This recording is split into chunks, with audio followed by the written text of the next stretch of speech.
Dairy ಬರೆಯುವ ಅಭ್ಯಾಸ ಇದೆ ಅಂತ ನಾನು ಒಂದು ಪ್ರಶ್ನೆ ಕೇಳ್ತೇನೆ. ಎಷ್ಟು ಜನ ನೀವು ನಿಮ್ಮ ಪರ್ಸನಲ್ ಡೈರಿಯನ್ನು ಬರೀತೀರಿ? ದಯವಿಟ್ಟು ಕೈ ಎತ್ತಬೇಕು. ಓಕೆ, ಒಂದು 4 ರಿಂದ 5 ಜನ. ನಾನು ನಿಮ್ಮ ಪ್ರಿನ್ಸಿಪಾಲ್ 8ನೇ ತರಗತಿಯಿಂದ ಇವತ್ತಿನವರೆಗೂ ಪ್ರತಿ ದಿವಸ ಡೈರಿ ಬರೀತೇನೆ. ಆಗ ನನಗೆ ಯಾರು ಹೇಳಿರ್ಲಿಲ್ಲ. ಬಹುಶಃ ನನ್ನೊಂದು ಗುರಿ ಇದೆ, ಯಾಕೆ ನಾನು ಬರೀತೇನೆ ಅಂತ ಹೇಳಿದ್ರೆ ನನ್ಗೊಂದು ಆಸೆ ಇದೆ, ನಿವೃತ್ತಿ ಆದ್ಮೇಲೆ ನಾನು ಆತ್ಮಕಥನ ಬರೀಬೇಕು ಎನ್ನುವಂತಹದ್ದು. ಆ ದೃಷ್ಟಿಯಿಂದ ನಾನು ಡೈರಿಯನ್ನು ಬರೀತೇನೆ. ಯಾವುದು ನನ್ನ ಹೆಂಡತಿ ಈ ಮಾತ್ರ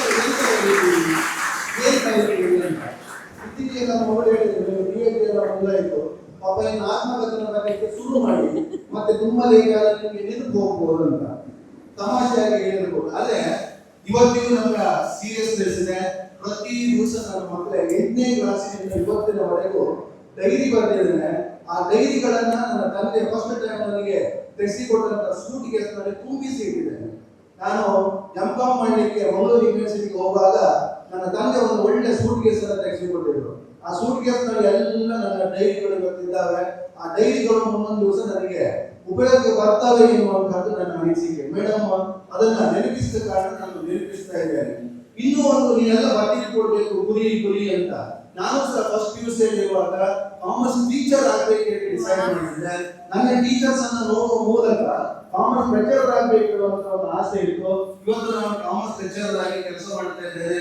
ಒಂದು ವಿದ್ಯಾಸಂಸ್ಥೆಯಲ್ಲಿ ಪ್ರಿನ್ಸಿಪಾಲ್ ಆಗಿ ಕೆಲಸ ಮಾಡ್ತಾ ಇದ್ದೇನೆ. ನಿಮ್ಗೆ ಗೊತ್ತಿರಲಿ, ಮೊನ್ನೆ ಮಾತಾಡುವಾಗ ಹೇಳಿದೆ, ನಮ್ಗೆಲ್ಲ 2 ನಮೂನೆಯ ಹಸಿವಿತ್ತು. ಒಂದು ದೇಹದ ಹಸಿವು, ಇನ್ನೊಂದು ಜ್ಞಾನದ ಹಸಿವು.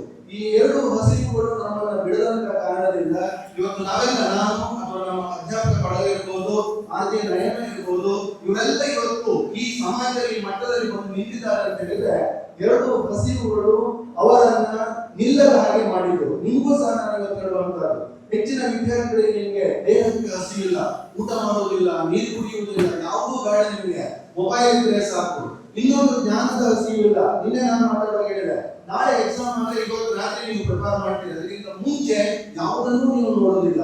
ಆತ್ಮೀಯ ವಿದ್ಯಾರ್ಥಿಗಳೇ, ಪ್ರತಿ ದಿವಸ 1-2 ಗಂಟೆಗಳ ಕಾಲ ನೀವು ಅಭ್ಯಾಸ ಮಾಡಿದಾಗ, ನಿಮಗೆ ದೇಹಕ್ಕೆ ಬೇಕಾಗುವಂತಹ ಉತ್ತಮ ನೀರು ಅಥವಾ ಆಹಾರಗಳನ್ನು ತೆಗೆದುಕೊಂಡಾಗ, ಮೊಬೈಲ್ ಅನ್ನು ಕಡಿಮೆ ಯೂಸ್ ಮಾಡಿದಾಗ, ಹಾಗೆ ನಿಮ್ಮ ಜ್ಞಾನಕ್ಕೆ ಬೇಕಾಗುವಂತಹ ಪುಸ್ತಕಗಳನ್ನು ತಿಂಗಳಿಗೆ ಒಮ್ಮೆ ಆದರೂ ಒಂದು ಜನರಲ್ ಪುಸ್ತಕವನ್ನು ಓದುವಂತಹ ಪ್ರಯತ್ನವನ್ನು ನೀವು ಮಾಡಿದಾಗ ಬಹುಶಃ ನಿಮ್ಮ ಜೀವನದಲ್ಲಿ ನೀವು ಯಶಸ್ವಿ ವ್ಯಕ್ತಿಗಳಾಗ್ತೀರಿ ಎನ್ನುವಂತಹದ್ದನ್ನ ಈ ಸಂದರ್ಭದಲ್ಲಿ ಒಬ್ಬ ಟೀಚರ್ ಆಗಿ ನಾನು ಹೇಳಲಿಕ್ಕೆ ಇಷ್ಟಪಡ್ತಾ ಇದ್ದೇನೆ.